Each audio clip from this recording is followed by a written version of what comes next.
Pemirsa, sempat ditutup sementara waktu karena sejumlah tenaga kesehatannya terinfeksi COVID-19.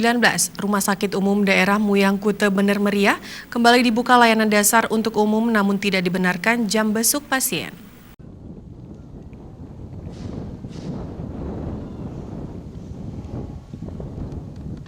Pembukaan pelayanan ini dilakukan secara bertahap oleh pihak rumah sakit karena masih ada tenaga kesehatan dan dokter yang sedang menjalani isolasi mandiri serta perawatan di Rumah Sakit Umum Zainul Abidin Banda Aceh. Layanan yang dibuka kembali yaitu unit gawat darurat, bedah penyakit dalam anak, obstetri, dan ginekologi. Sementara layanan yang masih ditunda dan belum dibuka yaitu gigi, endoskopi, layanan jantung, dan layanan jiwa karena tenaga kesehatannya masih menjalani isolasi mandiri.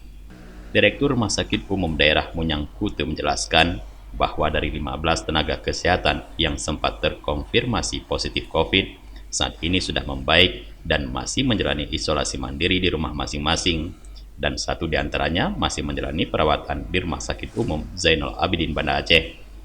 Kalau untuk 4 pelayanan dasar itu sudah kita normalkan, kecuali mungkin layanan operasi itu mengacu kepada instruksi dari provinsi bahwa untuk tindakan-tindakan yang aerosol itu masih kita batasi. Jadi pelayanan operasi yang tindakan anestesinya membutuhkan intubasi atau general anestesi itu masih belum kita lakukan. Kemudian pembatasan tindakan operasi yang elektif yang masih bisa ditunda itu kita batasi mungkin sampai kondisi yang lebih stabil, termasuk layanan-layanan aerosol lainnya seperti endoskopi, gigi mulut, dan THT itu masih belum kita buka sampai kondisi yang lebih baik.